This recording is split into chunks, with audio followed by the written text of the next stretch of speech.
आवाज की दुनिया के दोस्तों, आप सभी को मेरा यानी हेमंत कुमार का प्यार भरा नमस्कार, आदाब, सत श्री अकाल। कैसे हैं आप लोग? मैं उम्मीद करता हूं कि आप लोग अच्छे होंगे और अपनी जिंदगी का निर्वहन बड़ी खूबसूरती के साथ कर रहे होंगे, जिसमें ईश्वर आपके साथ होंगे, आपकी छाया बन करके। आज हम बात करेंगे अमिताभ बच्चन की वापसी की, जो कि सन 1988 से मानी जाती है। आप सभी जानते हैं कि अमिताभ बच्चन इंडस्ट्री का वो नाम थे जो कि ना तो कभी जा सकता है, ना कोई उनको भूल सकता है। लेकिन वो समय जो था, जब इंदिरा गांधी की हत्या हुई सन 1984, उसके बाद राजीव गांधी के कहने पर अमिताभ बच्चन ने राजनीति को ज्वाइन किया और इंदिरा गांधी के हत्या के बाद में उनके बेटे राजीव गांधी प्रधानमंत्री बने। अमिताभ ने 1984 में इलाहाबाद से लोकसभा का चुनाव लड़ा और जीत हासिल की। लेकिन उन्हें बहुत जल्द इस बात का एहसास हुआ कि वो इस काम के लिए बने ही नहीं हैं। वो फोर्स घोटाले के बाद राजनीति और अपने ऊपर आए तमाम तरह के जो इल्जाम थे, उनसे तंग आकर उन्होंने इलाहाबाद सीट से इस्तीफा दे दिया और उनकी फिल्मों का उनके राजनीतिक विरोधियों ने बहिष्कार किया। लेकिन जब उनकी वापसी हुई 1988 में, तो तीनों आनंद की शहंशाह जो फिल्म थी, उसका सभी दर्शकों को बेसब्री से इंतजार था। फिल्म को बहुत खराब समीक्षा मिली, कई जगहों पर इसे फ्लॉप भी घोषित कर दिया गया। लेकिन बॉक्स ऑफिस कलेक्शन के मामले में यह उस साल की यानी 1988 की दूसरी सबसे बड़ी फिल्म थी। पहले नंबर पर फिल्म जो थी वो सब जानते हैं, उसका नाम था तेजाब, जो कि एन चंद्रा द्वारा निर्देशित थी और जिसके मुख्य कलाकार थे अनिल कपूर, श्रीदेवी, चंकी पांडे, किरण कुमार इत्यादि। वेल, हम बात कर रहे हैं रेखा की, और इसी समय रेखा की जो फिल्म थी खून भरी मांग, वो सफल फिल्मों में शुमार की जा चुकी थी। रेखा ने एक्शन हीरोइन फार्मूला अपनाने का विचार किया, लेकिन 1989 में रेखा और धर्मेंद्र की जो फिल्म थी, जो कि इसी कथानक पर आधारित थी, जैसी कि खून भरी मांग, मतलब कहानी में जो उनका एंगल दिखाया है, एंग्री यंग वुमन, उस टाइप का जो उनका इमेज था रेखा का, उसको रिपीट किया इस फिल्म में, कसम सुहाग की, जो कि धर्मेंद्र के साथ में उनकी फिल्म थी। वो बॉक्स ऑफिस पर बहुत बुरी तरीके से धराशायी हुई। भले ही यह फिल्म रेखा के सिग्नेचर अवतारों का कॉकटेल रही, जो कि एक प्रोस्टिट्यूशन पर आधारित एक मूवी थी, जिसमें वो प्रोस्टिट्यूट बनी थी और एक प्रतिशोध लेने की भावना से प्रेरित वो फिल्म थी। और इस फिल्म के तुरंत बाद में मनोज कुमार की फिल्म आई, जिसका नाम था क्लर्क। यह फिल्म भी बॉक्स ऑफिस पर असफल रही। हालांकि अब यह एक बुरी से अच्छे पथ की ओर जाने की एक कवायद थी कि भाई, जिस तरह से रेखा को जो फिल्मों में रोल्स मिल रहे थे प्रोस्टिट्यूट के या तीसरी औरत के, उन रोल्स से रेखा ने बाहर आने का सोचा। लेकिन जैसे ही रेखा ने इस तरह से ट्राई किया, खून भरी मांग के अलावा जितनी उन्होंने फिल्में बनाई वो बॉक्स ऑफिस पर नहीं चली। वेल, आपको जानकर ताज्जुब होगा कि निर्देशक सावन कुमार टांक, जिन्होंने राजेश खन्ना को लेकर के फिल्म सौतन बनाई थी 1983, और राजेश खन्ना के भी गिरते करियर को बचा लिया था काफी हद तक। ये आपको समझना होगा और मानना भी होगा। राजेश खन्ना जो बहुत समय से अपनी कोई हिट फिल्म नहीं दे पा रहे थे, बहुत समय से, यानी जंजीर के बाद अमिताभ बच्चन का जो एक आगमन हुआ था, जो अवतार मिला था अमिताभ को, उसके बाद से अमिताभ ने राजेश खन्ना को आगे आने ही नहीं दिया। वो कंपटीशन से ही बाहर हो गए। अमिताभ बच्चन की आंधी के सामने राजेश खन्ना टिक नहीं सके। लेकिन फिल्म सौतन और सौतन से थोड़ा सा पहले अगर तुम ना होते, इन फिल्म्स ने राजेश खन्ना को बहुत ज्यादा मदद की थी। तो राजेश खन्ना के बाद में अब रेखा का भी कुछ ऐसा ही हो रहा था कि रेखा की जो उम्र थी वो दिख रही थी स्क्रीन पर। और इस समय सावन कुमार टाक की जो फिल्म थी सौतन की बेटी, जो कि रिलीज हुई थी 1989 में, उस फिल्म का भी वही हाल हुआ जो कि रेखा की जो उस समय फिल्में आ रही थी उनका हाल जो चल रहा था, वही हाल सौतन की बेटी का भी हुआ। ये फिल्म कब आई और कब चली गई ये मालूम नहीं चला, और इस प्रकार सावन कुमार टांक भी रेखा की किस्मत को बदलने में सक्षम साबित नहीं हुए। रेखा उस समय तक अपने मिड 30s में थी, 40s में लगने वाली थी वो, और स्पष्ट रूप से उनकी उम्र फिल्मों में थोड़ी दिख रही थी, यानी वो लड़की की तरह प्रदर्शित नहीं हो पा रही थी। उन पर कुछ मेकअप ऐसा करना पड़ता था ताकि लगे कि साहब ये छोटी उम्र की कोई लड़की है। और उनके अपेक्षा फिल्मों में जो उस समय हीरोइंस यानी एक्ट्रेसेस जो आ रही थी वो साफ तौर पर छोटी उम्र की दिखाई दे रही थी। तो इस स्थिति में रेखा से प्रतिस्पर्धा यानी कंपटीशन की उम्मीद नहीं की जानी चाहिए थी। और उस समय जो जमाना था वो था श्रीदेवी का, मीनाक्षी शेषाद्री का, जूही चावला, इस तरह की जो हीरोइन या एक्ट्रेसेस जो पर्दों पर आती थी, यह आपको बखूबी मालूम होगा। एक फिल्म आई थी शोले, और उसके डायरेक्टर थे रमेश सिप्पी और जीपी सिप्पी, है सबको मालूम है। उन्होंने अपनी एक फिल्म बनाई थी जिसका नाम था भ्रष्टाचार। 1989 में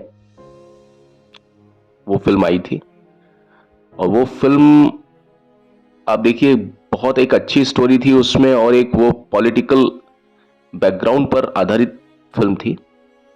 उसमें शिल्पा शिरोडकर ने एक अंधी लड़की का भूमिका निभाई थी, और रेखा, मिथुन चक्रवर्ती, रेखा का उसमें एक निडर पत्रकार का रोल था। लेकिन वो फिल्म भी बॉक्स ऑफिस पर औंधे मुंह गिरी। उस फिल्म ने भी रेखा की साख को उस धरा मतलब जो रसातल से बाहर नहीं निकाला। रेखा अपनी करियर की ऊंचाई से नीचे की ओर गिर रही थी। जैसा कि मैंने बताया, युवा अभिनेत्रियां उनसे बहुत तेजी के साथ में आगे की ओर निकल रही थी। और अब इसी बीच में रेखा ने एक निर्णय लिया, या ऐसा समझ लीजिए उनके साथ एक इत्तेफाक बैठा कि 4 मार्च 1990 को दिल्ली के एक बिजनेसमैन हुआ करते थे, हॉटलाइन कंपनी के मालिक मुकेश अग्रवाल, रेखा ने उनसे शादी कर ली। और रेखा फिर से, चाहे शादी की वजह से ही सही, लेकिन फिर से सुर्खियों में आ गई। लेकिन मुकेश से शादी के बाद में रेखा की जो लाइफ थी वो और भी ज्यादा डिस्टर्ब हो गई थी। और इसी बीच में एक फिल्म आई थी जिसका नाम था बहू रानी। बहू रानी फिल्म भी बहुत लेट हो गई थी अपने आप में। आप उसके अगर स्टार कास्ट देखेंगे तो आपको ऐसा लगेगा वो फिल्म कम से कम 7 या 8 साल मतलब विलंब से प्रदर्शित हुई। उसकी जो कहानी थी वो 1980-81 उस टाइप की फिल्म थी, वो ऋषिकेश मुखर्जी की तरह। और ये फिल्म भी उनके करियर को बचा नहीं पाई। फिल्म का नाम था बहू रानी, जो कि प्रदर्शित हुई थी 1990 में। बेशक सारा का सारा दोष रेखा पर नहीं मढ़ा जा सकता था। हम ये कह सकते हैं कि उस फिल्म की जो कहानी थी वो घिसी पिटी कहानी थी, लेकिन दीवार पर स्पष्ट लिखा था, इस बात का किसी को कोई भी शक नहीं था कि रेखा का स्टारडम दिन ब दिन कम होता जा रहा था।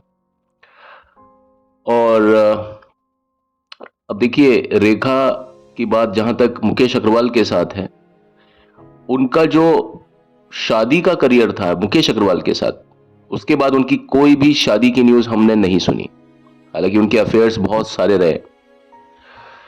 तो वो जो पीरियड था, हनीमून पीरियड उनका, रेखा और मुकेश अग्रवाल का, वो भी बहुत छोटा था। शादी भी कुछ ही महीनों में टूट गई। रेखा उस समय जब वो मुकेश अग्रवाल के साथ में उनकी शादी हुई थी, रेखा दिल्ली में रहने लग गई थी। लेकिन शादी टूटने के बाद में रेखा वापस मुंबई आकर के रहने लगी और अपने करियर को बचाने की सख्त से सख्त कोशिश रेखा द्वारा की जा रही थी। लेकिन उनके करियर को कोई ज्यादा फर्क नहीं पड़ रहा था।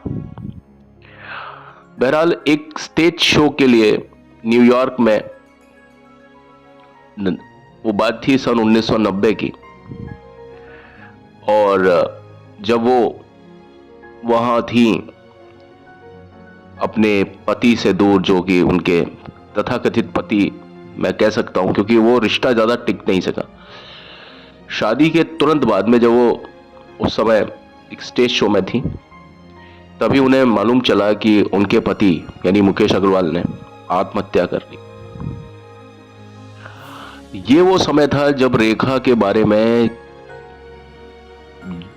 मतलब बहुत ज्यादा बुरा बुरा बोला गया।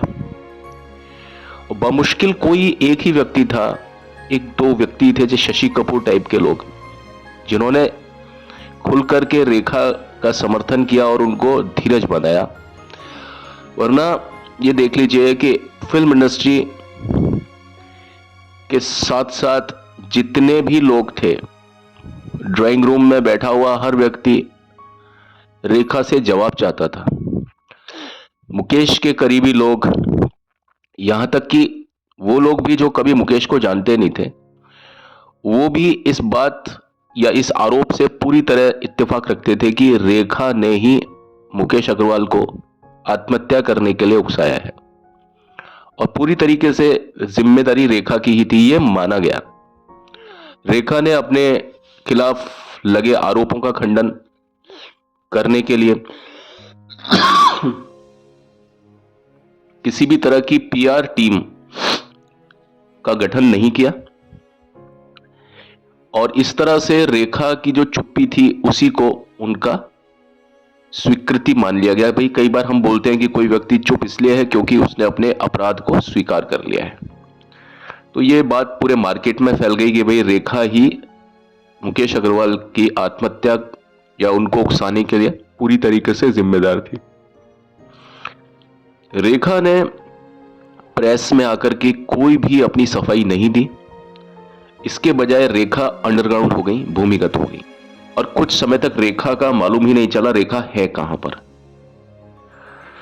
अब इससे कोई फर्क नहीं पड़ता कि रेखा ने अपराध बोध से इस तरह से मुकेश अग्रवाल को उकसाया, या मुकेश अग्रवाल ने खुद ने इस तरह से जो किया उन्होंने वो किया, लेकिन कोई भी चीज पूरी तरह से साबित नहीं हो पाई। और रेखा, एक टाइटल रेखा को मिला कि रेखा जो है वो शातिर तौर पर नेशनल विच हंट का निशाना थी। यानी रेखा को एक चुड़ैल मान लिया गया था, रेखा को चुड़ैल मान लिया गया था। और उन दिनों के बारे में रेखा ने बाद में कहा कि किसी ने मुझसे एक शब्द भी नहीं कहा सिवाय शशि कपूर के। शशि कपूर ने बाकायदा उनको एक शोक पत्र भेजा, और वो रेखा से पूरी तरीके से वो इत्तेफाक रखते थे। और जब रेखा की शादी हुई तो उन्होंने कहा भी था कि तुमको मुझे एक पार्टी देनी है अपनी शादी की, और क्योंकि क्योंकि आप हमारी ज़्यादातर फिल्म्स का हिस्सा रही हैं, एक तरीके से आप हमारे परिवार का हिस्सा हैं। तो कुछ इस तरह की बातें होती थी उनके बीच में। आखिरकार दिसंबर 1990, क्योंकि ऐसी चीज़ों के बाद में इंसान थोड़ा सा डिस्टर्ब हो जाता है, उसको समझ में नहीं आता मैं क्या करूं क्या ना करूं, तो भूमिगत रह करके या अंडरग्राउंड रह करके वो व्यक्ति फिर कुछ डिसीजन ले पाता है, कुछ निष्कर्ष पे पहुंच पाता है कि भाई अब मुझे क्या करना चाहिए। तो अंततः जैसा मैंने बताया, दिसंबर 1990 में रेखा ने अपनी स्थिति साफ कर दी और फिल्म फेयर में जो इन सारी बातों का और उन पर अपने पूरे विचार दिए, और एक टाइटल आया था I did not kill Mukesh के नाम से एक इंटरव्यू उनका छपा था फिल्म फेयर मैगजीन में। और उन्होंने ये इंटरव्यू इस करके दिया था कि उनके प्रशंसक, उनके रिश्तेदारों को पूरी सच्चाई का मालूम चले। वहां पूरा आप ये इंटरव्यू आज भी पढ़ सकते हैं। रेखा ने कहा कि तलाक देना मेरा कोई विचार नहीं था और वह मुकेश ही थे जिन्होंने इस चीज का खुलासा किया। और उन्होंने कहा कि भाई इस तरह से हमारी कोई रिलेशन थे नहीं कि मैं उनको उकसाती और वो आत्महत्या कर लेते। और ये भी कहीं साबित नहीं होता कि जो वो दुपट्टा था, जिस दुपट्टे से मुकेश अग्रवाल ने फांसी लगाई, उसके बारे में मैं एक अलग से वीडियो बनाऊंगा, एपिसोड करूंगा, जिसमें किस बात पर खिन्न होकर के किस तरह से मुकेश अग्रवाल ने एक दुपट्टा से फांसी लगाई। तो चुन्नी जो या दुपट्टा है वो बताया जाता है रेखा का था। तो रेखा ने कहा कि यह साबित कहीं भी नहीं होता कि वो जो दुपट्टा था वो मेरा था। तो अब ये चीज उस समय मीडिया में घूम रही थी, चारों तरफ रेखा के ऊपर थू थू हो रही थी। आप शायद मालूम होगा आपको, इस वजह से रेखा को बहुत ज्यादा नुकसान हुआ हर तरह से। और ये जैसा मैंने बताया कि सब हर कोई दुपट्टे के पीछे पड़ा था, दुपट्टे से फांसी लगा ली, ये लगा ली, वो लगा ली। रेखा ने कहा कि क्या उस दुपट्टे पर मेरा नाम लिखा हुआ था? जैसा कि सबको लगता है कि क्या वो सारे लोग ये साबित करने के लिए बेताब हैं कि वो दुपट्टा मैं रेखा बैठी हुई थी क्या, कि जो उस दुपट्टे ने खुद लेकर के फांसी लगा दी मुकेश अग्रवाल को। मुकेश के परिवार और दोस्त मुकेश की आत्महत्या के लिए रेखा की जो सचिव हैं, सभी लोग जानते हैं, फरजाना उनका नाम है, उनको दोषी ठहराने में एक मत थे। उन सभी का विचार था कि ये जो विचार था, यानी जो कुछ रेखा ने किया, रेखा ने एकदम से बताते हैं कि मुकेश अग्रवाल से मुंह मोड़ लिया था। और इन सब चीजों को करने में फरजाना का एक बहुत अहम रोल लोगों ने बताया था उस समय। इंडस्ट्री में हर कोई जानता है, आज की तारीख में भी बात सभी को मालूम है कि फरजाना रेखा के साथ साए की तरह रहती हैं। आज भी आप इस चीज को देखते होंगे, रेखा कभी भी अकेली नहीं जाती और फरजाना उनके साथ में करीब 40 साल से ऊपर हो गया कि फरजाना उनके साथ में एक सेक्रेटरी हैं। और बहुत सारी चीजें रेखा की जो परछाई जो होनी चाहिए ना, रेखा की जिंदगी के जो राज हैं, एक एक चीज वो फरजाना नाम की एक लड़की है, एक औरत है, अब तो खैर वो भी बूढ़ी हो गई, वो जानती है। रेखा के बेडरूम तक जाने की इजाजत किसी को भी नहीं है, लेकिन फरजाना एक ऐसी व्यक्ति है जो कि रेखा की हर चीज पर फरजाना की निगाह है। कोई भी काम ऐसा नहीं होता जो रेखा बिना फरजाना के पूछे करे। तो रेखा के इस कृत्य को कराने में फरजाना को पूरी तरीके से दोषी पाया गया। मतलब ये बताया जाता है, कोई चीज साबित नहीं हुई, लेकिन लोग बाग इस बात को समझते थे, मानते थे। यह एक सामान्य ज्ञान है कि जो फरजाना है,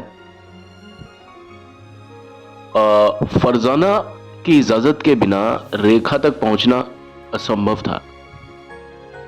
मुकेश की भाभी ने बहुत ज्यादा कड़वी टिप्पणी की। उन्होंने कहा कि शुरुआत में रेखा का पूरा परिवार छुट्टी मनाने के लिए दिल्ली में आया हुआ था। राधा और राधा ये रेखा की बहन थी और तेजू ये रेखा के जो बहनोई थे, वो सब लोग यहाँ छुट्टी मनाने के लिए आए थे। हमने एक साथ समय बिताया था। लेकिन जब जैसे ही फरजाना की एंट्री होती है, जैसे ही फरजाना आई, वैसे ही रेखा के व्यवहार में एकदम से बदलाव आने लगा। ये कहना है मुकेश अग्रवाल की जो भाभी थी उनका। उन्होंने आगे आरोप यह भी लगाया था कि उन दोनों के बीच में कुछ अलग टाइप का व्यवहार चल रहा था, यानी रेखा में और फरजाना में, जो बताते हैं कि भाई ये लोग किस तरह के हैं, लेस्बियन टाइप कुछ इस तरह से बोलते हैं। ये चीज आप देखिए, वो जो थी मुकेश अग्रवाल की जो भाभी, हॉटलाइन कंपनी के जो मालिक जिन्होंने सुसाइड किया था, आपको शायद मालूम होगा, तो उनका ये आरोप था रेखा पर। दोस्त अलग अलग हैं, बहनें अलग अलग हैं, कुछ ठीक नहीं चल रहा था। यानी फरजाना के साथ रेखा के कुछ अलग ही टाइप के टर्म्स थे, ये कहना था मुकेश अग्रवाल की जो भाभी हैं उनका। मुकेश के भाई अनिल गुप्ता, उन्होंने कहा कि उनका जो रिश्ता था ना फरजाना का और रेखा का, वो सामान्य रिश्ता नहीं था। और वो चीज तो मुकेश अग्रवाल को भी दिख गई थी कि रेखा फरजाना के आदेश या उसके निर्देश बिना एक काम भी नहीं कर सकती थी। और कौन सा पति ऐसा होता कि जो इस तरह की चीजों को बर्दाश्त करता।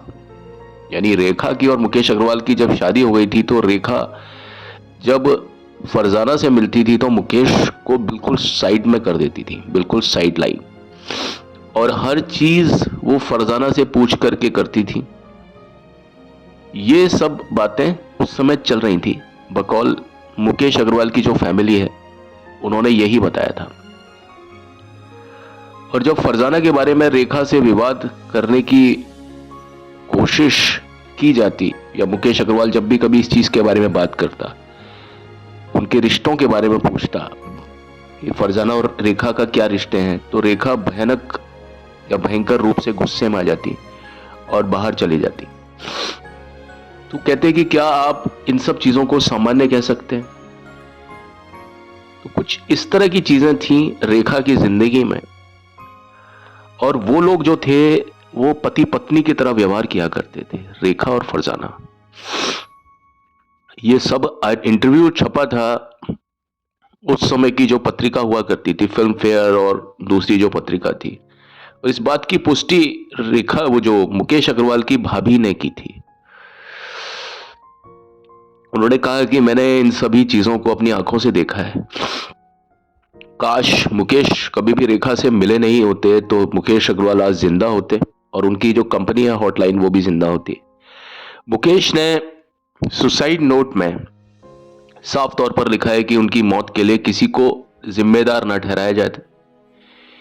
उन्होंने यह भी लिखा था कि वह चाहते थे कि अनिल, उनके बड़े भाई अनिल गुप्ता, उनके करीबी दोस्त आकाश बजाज और उनके 2 बच्चों की देखभाल करें।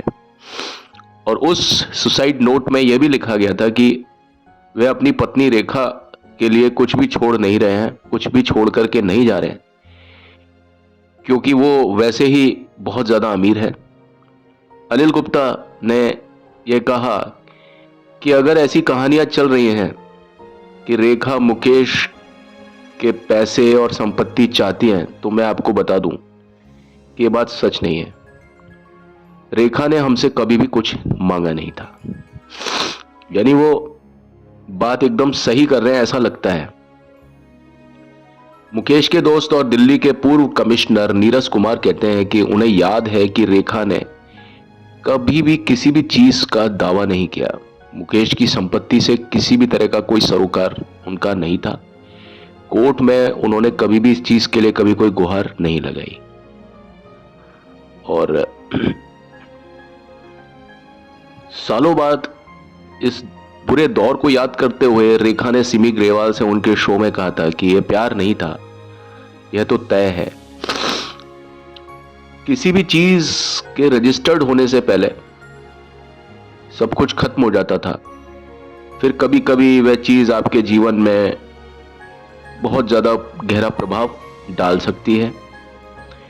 यही वो समय था कि जब रेखा कहती है कि मैं वास्तव में बड़ी हुई थी। यानी ये एक ऐसा तजुर्बा था जो उनके और तजुर्बों से बिल्कुल अलग और बहुत खौफनाक तजुर्बा था। और इसके बाद में मैं एक लड़की से औरत बन गई। मैं इतना ज्यादा इन सब चीजों से आहत थी। 2 महीने तक अंडरग्राउंड रहने के बाद रेखा काले कपड़े पहनकर निर्माता निर्देशक सुल्तान अहमद की पार्टी में पहली बार पब्लिकली उपस्थित हुई। और बताया जाता है कि पार्टी में मौजूद सभी लोगों ने उनका मुस्कुराते हुए स्वागत किया था। और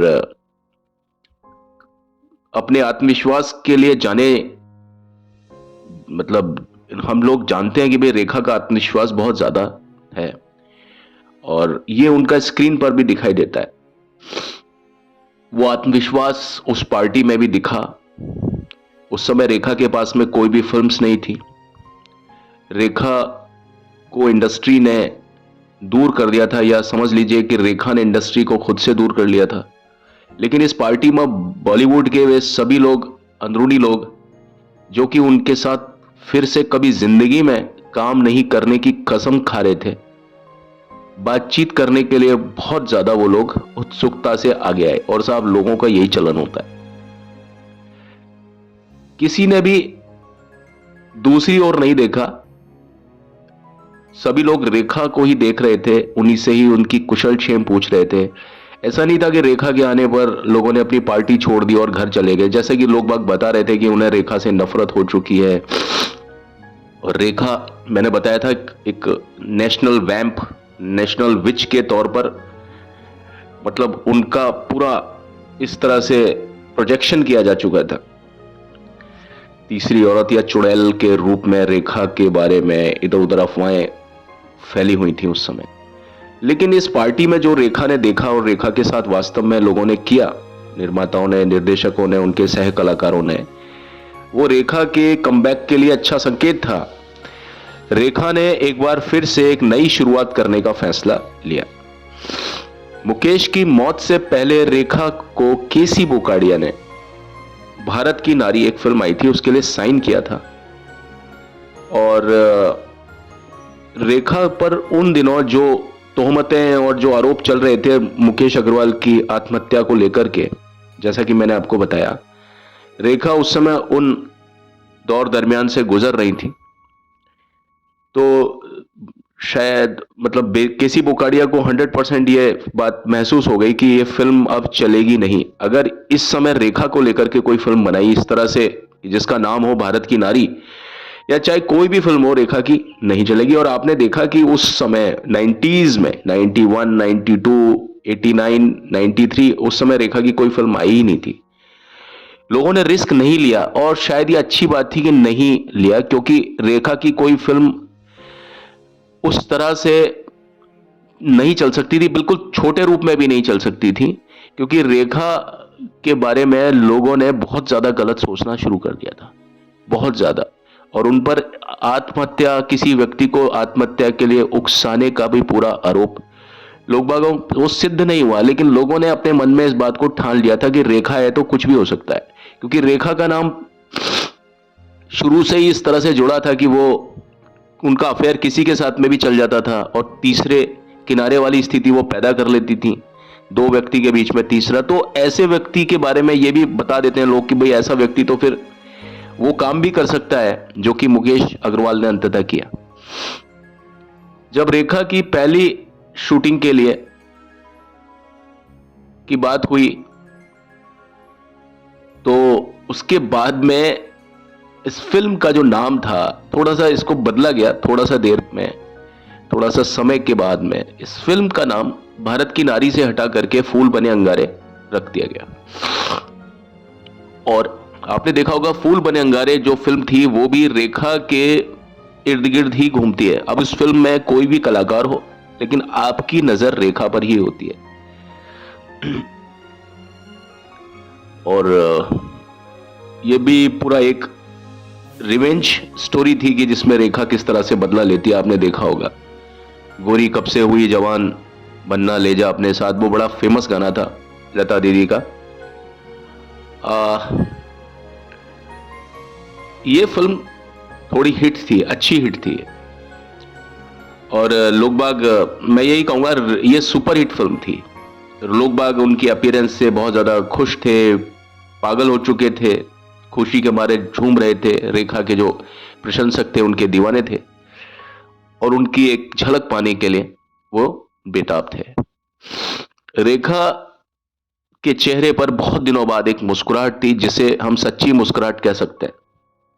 लोग बाग उनके उत्साह से पूरी तरीके से अभिभूत थे और रेखा को देख करके हाथ हिला रहे थे। मतलब ये उस फिल्म की सफलता के बाद की कहानी मैं बता रहा हूं। उनका चेहरा और उनकी दमक, उनकी रंगत फिर से वापस आ चुकी थी। चलिए, आज के अध्याय में सिर्फ इतना ही। कल अपनी बात यहीं से मैं फिर से सुचारू करूंगा। अभी तो चलता हूं, लौट के मिलता हूं। लेकिन चलने से पहले मेरी वही रिक्वेस्ट कि प्लीज मेरे चैनल को लाइक, शेयर, सब्सक्राइब जरूर कीजिएगा, कमेंट्स भी जरूर कीजिएगा प्लीज, और बेल आइकन को प्लीज प्रेस कर दीजिएगा।